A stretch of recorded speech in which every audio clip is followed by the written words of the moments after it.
Olá, eu sou o professor José Ailton Garcia, eu leciono Direito Processual Civil em diversas universidades, principalmente em nível de pós-graduação. Hoje estou aqui para falar sobre as ações reivindicatórias. Esta palestra ela é continuidade da anterior, proferida neste mesmo projeto Cultura com Você, sobre as ações possessórias. Eu preferi dividir o tema em duas palestras, em dois momentos, porque eu percebo que diversos professores e doutrinadores sempre tratam o assunto de uma vez só. Então, se fala ações possessórias e reivindicatórias, como se fosse uma coisa só.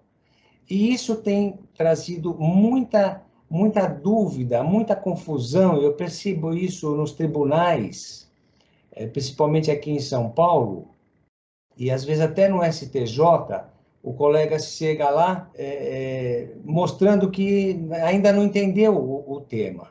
Então, eu preferi tratar em dois momentos. Primeiro, possessórias, que são ações que têm um fundamento diferente deste, que são as das ações reivindicatórias. Mas, antes de qualquer coisa, eu quero registrar o meu agradecimento pelo honroso convite formulado pela Comissão de Cultura e Eventos da OAB de São Paulo, neste projeto Cultura com Você. Agradeço, então, ao Dr. Alexandre Luiz Mendonça Rolo, presidente da comissão, ao Dr. Caio Augusto Silva dos Santos, presidente da OAB de São Paulo, e também o meu agradecimento carinhoso para toda a equipe do Departamento de Cultura e Eventos, que tem sempre mantido contato comigo, solicitando que eu produza textos, falas, palestras de qualidade, de aproveitamento para o colega advogado e advogada que está nos assistindo. Eu gosto sempre de trazer o assunto dentro de um sumário, dentro de um roteiro para facilitar o entendimento e o aproveitamento daquele que se interessa pelo tema. Então, nas ações reivindicatórias, nós vamos tratar aqui hoje sobre a conceituação dela, sobre a base legal, sobre os requisitos, objeto, procedimento, a prescrição. Vamos falar sobre a competência, sobre a matéria de defesa e, por fim, eu vou trazer considerações sobre as diferenças, as principais diferenças entre as ações reivindicatórias e as ações possessórias. Toda esta fala, toda essa palestra está estruturada em legislação pertinente, em doutrina especializada e em julgados importantes e relevantes sobre o assunto. Então, vamos começar já falando um pouco sobre o conceito das ações reivindicatórias.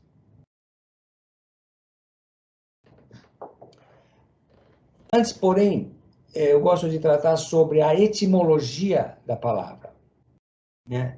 Esse vocábulo ele é composto das expressões latinas rei, que significa da coisa, e vindicatio, que significa reclamação em juízo. Então, traduz-se literalmente reclamação judicial da coisa.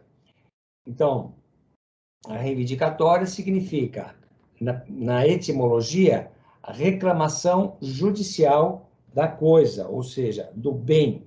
Da mesma forma que vários colegas, professores, doutrinadores importantes, preferem falar sobre as ações possessórias e as ações reivindicatórias ao mesmo tempo, e que isso, como eu disse, causa confusão, na conceituação, também nós percebemos que muitos conceitos que estão aí sendo reproduzidos causam confusão para aquele estudioso, e principalmente o advogado ou advogada que milita na área e que precisa distinguir o assunto, né?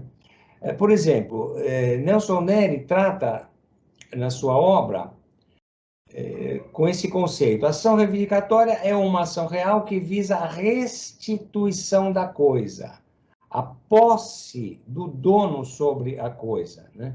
Então ele diz, Nelson Neri diz, é um mecanismo para viabilizar o direito do proprietário de conservá-la e reavê-la. Vamos ver que esse conceito não é ainda o melhor conceito que poderíamos utilizar. Ainda, Deocleciano Guimarães diz que ação reivindicatória é também denominada ação de reivindicação.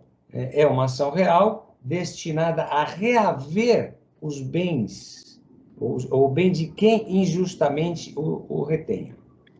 Flávio Tartucci já evolui um pouco esse conceito. Ele diz que a reivindicatória é uma ação petitória, tá? Muito bem, cabível para haver a coisa para si. É ação reivindicatória fundada no domínio sobre a coisa. Gostei desse conceito do professor Flávio Tartucci, mas o mais feliz conceito é do ex-ministro Márcio Guimarães, que ele traz assim: ação reivindicatória é a que compete ao proprietário que não tem a posse contra o possuidor que não tem o domínio. Então, com todo o respeito e as homenagens aos demais doutrinadores que eu citei aqui, eu vou ficar com esse conceito do ex-ministro Márcio Guimarães, que ele diz: ação reivindicatória é que compete ao proprietário que não tem a posse contra o possuidor que não tem o domínio. É um conceito realmente que atende aqui a nossa expectativa. Base legal. Para tratarmos sobre ações reivindicatórias, é importante imediatamente abrirmos o Código de Processo, o Código Civil, né? De preferência um código aqui comentado, né? E irmos direto ao artigo 1228 do Código Civil. E lá diz: o proprietário tem a faculdade de usar, dispor da coisa, e o direito de reavê-la do poder de quem quer que injustamente a possua ou detenha. Então, a base legal reivindicatória, ela está propriamente aqui, no artigo 1228 do Código Civil. Quais são os requisitos para que nós possamos ingressar com uma ação reivindicatória, né? A prova da propriedade, por um lado, e a ausência da posse, né? Como dissemos, o conceito mais feliz para ação reivindicatória é aquele, é ação cabível para quem tem a propriedade, mas não tem a posse nesse momento. Então, os requisitos são justamente esses: a prova da propriedade e a ausência da posse. E como é que nós fazemos a prova da propriedade? Fazemos a prova da propriedade principalmente com a matrícula. A matrícula do imóvel é o documento mais recomendável, mais hábil, para que você faça a prova de propriedade. Porém, os compromissos de compra e venda também servem como prova de propriedade. A Lei 6.766, de 1979, que foi alterada pela Lei 9.785, de 99, no artigo 26, ela estabelece que os compromissos de compra e venda, ou as cessões, ou promessas de cessão, poderão ser feitos por escritura pública ou por instrumento particular, de acordo com o modelo depositado. E lá no parágrafo 6º, a lei 6.766, ela estabelece que os compromissos de compra e venda, as cessões e as promessas de cessão, valerão como título para o registro da propriedade, né, do lote adquirido, do terreno adquirido, quando acompanhados do respectivo documento de quitação. Então, repetindo, um dos requisitos, a prova da propriedade, você faz com a matrícula ou com o compromisso de compra e venda, já trazendo a prova de sua quitação. O objeto da ação reivindicatória pode ser bem imóvel, né, que é o mais comum, o bem imóvel, e também bem móvel. Bem móvel, você pode buscar um quadro, você pode buscar reivindicar um quadro, uma obra de arte, você pode reivindicar um veículo, por exemplo, né? Agora, como eu disse no início da nossa fala, a ação ela é muito importante, né? É uma ação muito importante. E ela é principalmente manejada na reivindicação de bens imóveis, ou seja, o valor da ação normalmente são valores altos, porque se tratam de bens imóveis. Procedimento. Sabemos que se o Código de Processo Civil estabelecer um procedimento especial para aquela ação, esse será o procedimento. Quando não há um procedimento especial, aí, então, é o procedimento comum. É o caso da ação reivindicatória. Ela vem para o procedimento comum, muito diferente das possessórias, que tem um procedimento, tem um rito próprio, tem capítulo, tem artigos próprios denominados para a ação possessória. E na reivindicatória, não, é o procedimento comum, lá com base, lá então no 318. Então, nós vamos lá, depois do 318, que é o comum, nós vamos para o 319, é a estrutura da petição. Você vai indicar o juízo, né, evidentemente, os nomes, os prenomes, o estado civil, porque dissemos, trata-se de uma ação real, então você deve mencionar o estado civil, porque há necessidade de se trazer para a ação o cônjuge.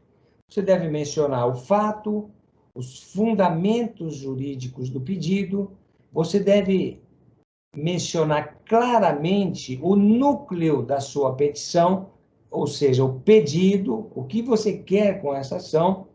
Você tem que tomar bastante cuidado com o valor da causa, porque nós sabemos que na reforma do Código de Processo Civil, o valor da causa é muito importante para que, com base nele, seja atribuído os honorários advocatícios, com o mínimo, no nosso entender, de 10% e o máximo de 20%. Para que você localize o valor da causa, você tem que procurar ali o artigo 292 do Código de Processo Civil, né?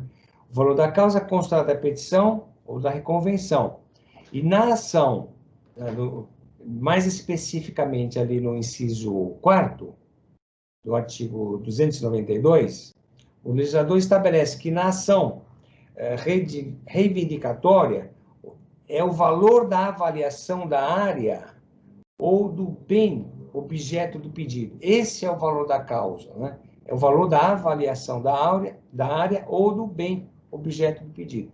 Eu funcionei numa ação, alguns anos atrás, que o litígio se dava sobre uma porção da área, né?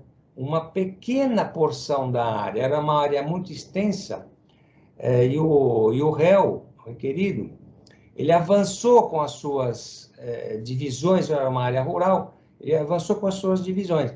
E o colega advogado, infelizmente, mais desavisado, ele simplesmente colocou o valor total do imóvel. Ou seja, e depois ele perdeu a ação. Ou seja, houve uma condenação de honorários advocatícios no valor de 10% de toda a área, sendo que o que estava em litígio ali, em objeto, era apenas aquela porção real que poderia ter sido tomada, vamos dizer assim, pelo vizinho. Então, nós temos que tomar muito cuidado sobre como calcular o valor o valor da causa, como atribuir o valor da causa na ação reivindicatória. Porque as custas são altas, os honorários advocatícios também. E que é bom para nós, evidentemente. Fungibilidade. Né? Nesse item do procedimento, é importante trazermos esse tema da fungibilidade. Né?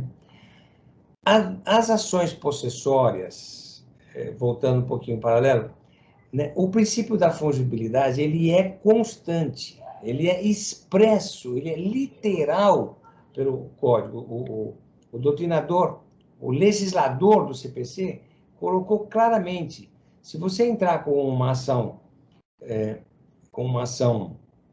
do interdito proibitório e for um caso de uma outra possessória, o princípio da fungibilidade se adapta lá, se aplica lá. Agora, na ação reivindicatória, no meu entender, não há princípio da fungibilidade, gente. Por isso também que eu quis trazer esse tema separado, né? Normalmente, o professor está falando em sala de aula, princípio de fungibilidade, ações possessórias, manutenção de posse, os interditos, e aí entra aqui na reivindicatória. Na reivindicatória é um assunto completamente diferente. Você, no meu modo de entender, não tem a fungibilidade. Você está sujeito, com base no CPC novo, a levar um indeferimento por erro grosseiro. Então, você tem que saber certinho, fazer bem adequadamente a sua ação reivindicatória. Não adianta o princípio da fungibilidade, que eu tenho visto constantemente colegas levarem como erro grosseiro. O juiz vem e fala, não, eu não vou dar fungibilidade, isso aqui é erro grosseiro. Eu normalmente atuo nos tribunais e eu vejo isso, para reverter isso no tribunal é muito difícil, e não se consegue, porque o CPC está mais rígido, mais rigoroso. Então, repito, a ação reivindicatória não possui, na minha opinião, o princípio da fungibilidade. Não se aplica a fungibilidade na reivindicatória. Vamos passar agora para a prescrição. Quanto à prescrição, né, vários colegas, inclusive aí o professor Nelson Neri, ele trata com profundidade desse tema, e ele diz que a pretensão reivindicatória é perpétua.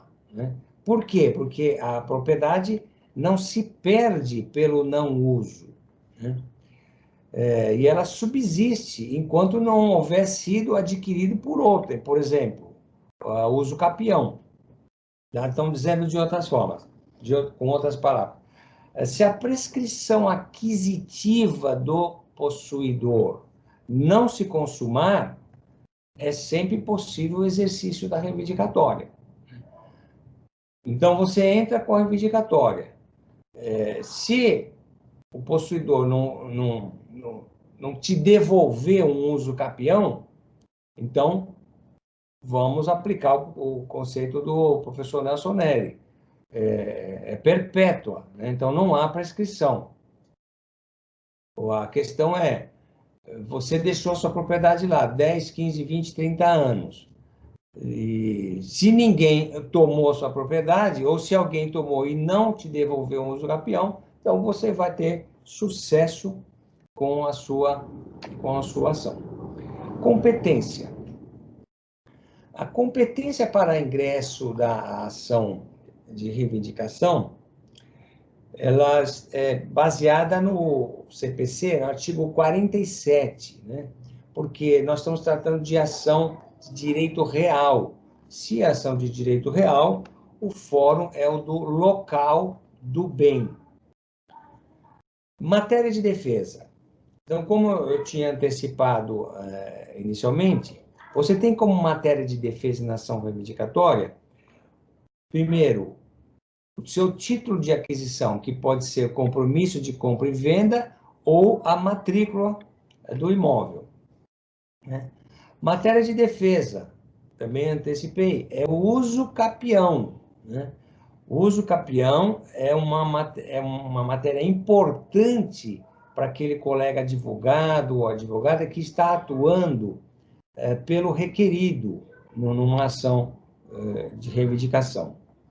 Então, o uso capião é o vocábulo que deriva da palavra capere, que significa tomar, captar, né? E de usos, significa captar pelo uso ou pela posse. Então, o uso capião é a aquisição do domínio pela posse continuada e pelo tempo estabelecido por lei. Então, há várias modalidades de uso capião, que não é o objeto da nossa fala neste momento. Outra matéria importante, muito importante, de defesa, benfeitorias. Então, imagine os senhores que o requerido, ele não tem uso capião, né? Não houve ainda o prazo, lapso temporal, mas ele tem benfeitorias. Então, ele tem que alegar benfeitorias com base no artigo 1219 do Código Civil, alegar o direito de retenção por benfeitorias. Se ele arriscar um uso capião e perder, o cliente dele vai ter que sair da área, ele vai perder a posse, né? E depois ingressar com uma ação de benfeitorias, uma ação posterior, porque ele abriu mão de usar o 1219, o direito de retenção, como matéria de defesa. Então, é muito importante o colega advogado, advogada, se atentar para isso. Você está usando como matéria de defesa numa reivindicatória o uso capião, mas como plano B, você tem que usar as benfeitorias. Porque se você eventualmente perder a uso capião, você tem esse conforto para o seu cliente, que é falar para ele, você só vai sair daqui quando você receber a benfeitoria. Eu tenho vários colegas, que a gente trabalha há muitos anos, e alguns colegas dizem, não, eu vou fazer só uso capião, porque senão posso dar a entender ao magistrado que eu não estou acreditando na ação de uso capião. Mas, queridos, data venia, né? Data máxima venia. Nós temos que trabalhar para o cliente usando todas as armas possíveis, no meu entender. Tudo que é possível. Você vai dizer claramente para o magistrado, eu tenho aqui, excelência, o uso capião, né? Mas você tem que dizer, no meu pensar, que você tem benfeitorias também, né? Para que o seu cliente não seja convidado a sair da área, entregar a área, para depois reaver numa outra ação, que não sabemos quanto tempo dura, pode durar 2 anos, 5 anos, 10 anos, 15 anos, para que ele receba as suas benfeitorias.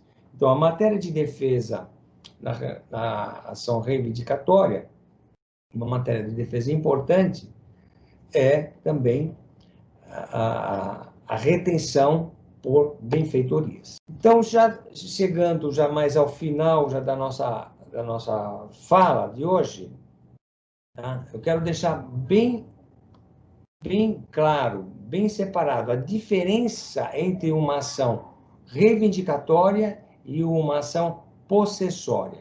Na possessória, você tem a posse, são ações destinadas a proteger a posse contra a violência praticada ou ameaçada. E as ações são a manutenção de posse, a reintegração de posse e o interdito proibitório. Então, nas possessórias, você tem a fungibilidade. Se você entrar com uma ação de reintegração de posse, se for o caso de interdito proibitório, o magistrado vai aceitar uma pela outra. Se você entrar uma de manutenção e for o caso de reintegração, o magistrado vai aceitar também por força do dispositivo legal esculpido no CPC de 2015. Agora, do outro lado, as ações reivindicatórias. Né? O fundamento dessas ações é a propriedade, ou seja, o domínio. Aqui nós temos uma ação petitória. Ela é completamente diferente das ações da ação possessória. No meu entender, como eu disse, você não tem fungibilidade na reivindicatória. Você tem fungibilidade na possessória. Então, enquanto a possessória, o fundamento é a posse, a proteção legal é a posse, na reivindicatória, a proteção legal é o domínio, né? É o domínio. Você está sem a posse, mas você tem o domínio. Então, é importantíssimo sabermos essas diferenças, né? E eu convido, mais uma vez, o colega advogado, advogada, ou estudioso no direito, a assistir a nossa outra palestra, no âmbito aqui também do projeto OAB Cultura com Você, que foi postada separadamente, sobre as ações possessórias. Então, já concluindo, né, com base em tudo que tratamos, é certo que as ações reivindicatórias, elas ocupam um lugar de destaque no direito imobiliário brasileiro, né? E é certo também que o colega advogado e advogada, quando bem qualificado no manejo desta ação, poderá obter excelentes resultados em seu trabalho, porque nós estamos falando de ações com valor, né, bastante vultoso, né? Os valores da propriedade. Então, são ações bem interessantes para que possamos trabalhar e recebermos condignamente os nossos justos honorários advocatícios. Aí, ao final, nós temos aqui um slide com as referências bibliográficas utilizadas, como eu antecipei no início. Toda a nossa fala aqui ela está estruturada na legislação pertinente, em doutrinadores especializados sobre o assunto, e também colacionei aí no final um slide sobre as jurisprudências mais bem aplicadas, que os colegas podem lançar mão na defesa de suas ações reivindicatórias ou na propositura dessas mesmas ações. Muito obrigado.